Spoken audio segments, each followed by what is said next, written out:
Your keys clamped between your teeth.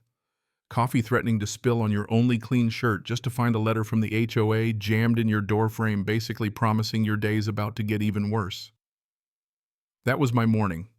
Name's Wayne Coleman. I'm an ER nurse up in Manchester, New Hampshire, working the kind of 12-hour shifts that leave your bones hollow.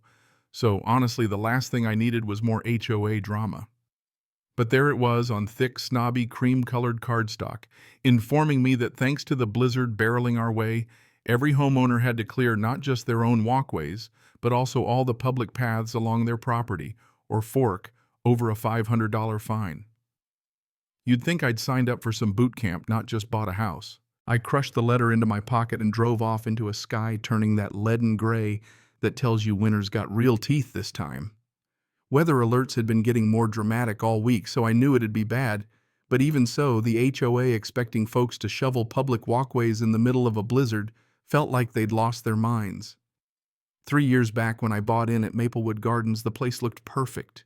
Brand new homes, fresh paint, tidy lawns, a regular suburban fairy tale. What nobody told me was the fairy tale came with a board of retired busybodies, all eager to turn molehills into mountains. Front and center was Barbara Hutchkins. Think short blonde hair and a let me see your manager helmet, pastel cardigans no matter the weather, and a smile that I swear never touched her eyes. She ran the HOA like she was dictator of a very tiny country. I'd gotten violations for my trash cans for planting tulips instead of whatever approved flower was on the sacred list, even for parking my old truck at a weird angle in my own driveway. So when that blizzard actually hit Saturday, sheets of snow, howling wind, the whole 9 yards, I was dead on my feet from an overnight shift. I just made eggs and was settling into my recliner when ding-dong Barbara shows up at my door. Purple parka zipped to her nose, cheeks red, determination radiating off her like a space heater. "Wayne," she said, voice slicing through the gale. "I trust you got our notice. I told her there was a travel ban, for God's sake. What was she even doing out?" "The HOA has exemptions for essential community management," she replied, as if she had a badge in her pocket. She rattled off some bylaw about snow removal, quoting it like scripture, and made it very clear if the walkway wasn't clear by sunrise, fines would rain down. As she handed me another copy of the letter and slipped away, literally, she nearly fell on my porch. I stared at the ridiculous fine schedule. $500 for one day, $250 more for each, after maybe even a lien on my place if I let it slide too long. Couldn't sleep after that. The wind rattled the glass snow stacked up like cake frosting. At 4, I gave up and checked outside. My driveway was gone under 18 inches of white. The walkway might as well not exist. That's when Tom Reeves, my neighbor, texted, "Did Barbara come to you about the snow? She'd hit every house." And apparently one poor guy, Dennis O'Connor, had tried to shovel and nearly had a heart attack. Ambulance couldn't even get to him because of the travel ban. Dennis's wife managed to stabilize him, but still, this was just plain dangerous. After Tom and I traded some, can you believe this, calls, I checked my email. There it was again, urgent snow removal compliance mandatory. More threats, this time with extra legalese. I sat there staring at the snow, feeling something inside snap. I'd taken Barbara's nonsense for years, her fines, her fake smiles. But this, risking lives during a storm, nah. Then it hit me. In my garage, gathering dust, was Uncle Jerry's old F-250 plow, still attached from his days running a snow clearing business. The thing was a beast, and I'd kept it tuned just in case. Well, just in case had arrived. When the blizzard eased near midnight, I suited up, fired up the truck, wrestled the plow into place, and hit the empty, snow-blanketed streets. My first stop, my own driveway, then the walkway Barbara was so obsessed with. But instead of gently nudging the snow aside, I started a campaign. See, Barbara lived on the biggest lot in the neighborhood front yard like a country club, so I plowed all the walkway snow plus some from around the block straight onto her property. I piled it high against her fence, covered her windows, even buried her fancy little lampposts. Didn't stop there either. Judith, the treasurer, and Richard, the secretary, got the same treatment. 3 hours later, the walkways were crystal clear, and the boards' homes looked like they'd lost a fight with an avalanche. I parked, dusted myself off, and slept better than I had in weeks. Of course, the calls started before dawn. I ignored them. The doorbell, too. At 1 in the afternoon, though, Barbara was back, hair wild, cheeks flushed, so mad she was practically vibrating. "What did you do?" she shrieked. "I played innocent." The walkways are clear just like you wanted. The snow had to go somewhere, and I figured dumping it in the street would block traffic. She screamed vandalism. I pointed out the bylaws didn't say a word about where to put the snow. She threatened legal action. I shrugged. Gotta get ready for work, Barbara. Some of us have jobs that don't involve bossing people around during blizzards. I closed the door in her face. Turns out I wasn't the only one sick of the nonsense. Messages from neighbors rolled in, mostly cheers and laughing emojis. Tom updated me later that night, texting from the HOA meeting, Barbara's losing her mind, cops showed up, but even they say you didn't break any laws. And apparently the meeting turned into a circus. Dennis's wife even called Barbara out for nearly killing her husband with this stunt. In the end, the HOA voted not to pursue legal action and Barbara stormed out. Judith resigned too, saying she'd had enough.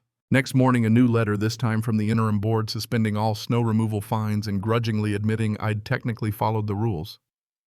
It was a small, satisfying victory, but things kept snowballing. Local news caught wind of the story, and soon I was standing outside with a reporter explaining on camera how a nurse working overnight in a blizzard ended up going viral for malicious compliance. People loved it.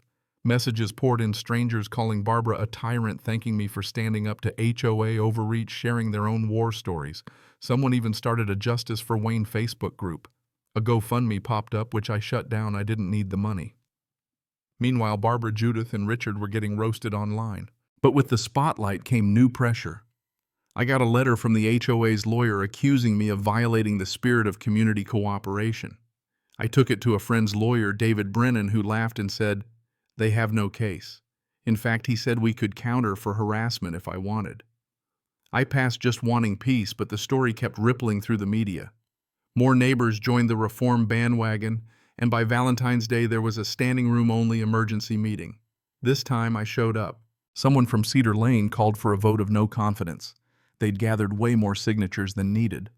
The board got swept out. Barbara included, her face cycling through rage, denial, and finally defeat. Helen Garcia, a retired teacher, was elected president. The first thing she did, tossed half the stupid rules Barbara had enforced. For the first time, the neighborhood started to feel like an actual community. People organized barbecues, started a garden, looked out for each other. But the saga wasn't quite over. Barbara, now just a neighbor and not a queen bee, sued me for $25,000, claiming I'd ruined her yard, busted her sprinklers, even damaged her foundation. David and I hired a contractor, and a landscaping expert. Turns out her actual damage was about $300, mostly an old sprinkler head. Even better, we dug up emails where she'd tried to organize a vendetta against me, which we used in a countersuit for harassment. Judge Torres took one look at the case, dismissed it, and ordered Barbara to pay my legal fees. Watching her storm out of the courtroom, let's just say if karma exists, she was collecting interest. And just when I thought the universe had wrapped up its lesson, Tom knocked on my door with the biggest twist yet. "Did you hear Barbara got arrested?" Turns out the new board found she'd embezzled over $60,000 from the HOA, funneling cash through fake invoices and sketchy maintenance jobs. The police got involved and Barbara ended up with jail time and a huge restitution bill. Her house went up for sale. Life in Maplewood Gardens night and day. Helen's board scrapped the old rules, organized real community events, and suddenly the place felt lighter, like we could all breathe again. I became a sort of local legend, not that I ever wanted to be.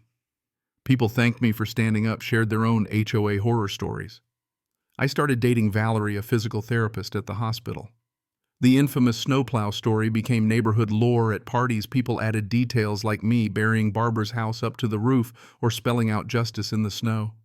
I let them have their fun. On the one-year anniversary, Tom threw a party in my honor. Helen gave me a plaque, Wayne Coleman Malicious Compliance Champion. We laughed, and I gave a little speech, just said, communities work best when we treat each other with a little common sense. When winter rolled around again, the HOA's new snow policy was simple help. If you can, call a pro. If you can't, no fines. I used the truck to clear driveways for elderly neighbors, not out of obligation, but because I wanted to. When Barbara's old house sold to a young family, I even helped them move in. Neighborhood drama. That chapter was closed. Late one night, Valerie asked me if I ever regretted it, the snow, the chaos, all the trouble. I thought about it. No, I said finally. I wish it hadn't come to that. I wish Barbara had been reasonable, but I don't regret standing up, not just for me, but for everyone. She smiled, called me her accidental revolutionary. We sat watching kids play and neighbors laugh, a real community born from one petty, stubborn, perfectly timed act. So here's the thing. Sometimes justice shows up in unexpected ways. Sometimes it looks like a snowplow, and a guy just tired enough to say, "Not today. Our little neighborhood's better for it." And yeah, maybe I learned something about when to fight back and when to let things go. Now you tell me, when is it right to push back? When does following the rules cross the line into tyranny? Have you ever had to stand up to power just because no one else would? I'd love to hear your stories. Drop them in the comments. Let's talk about what justice looks like to you. Cảm ơn các bạn đã xem video.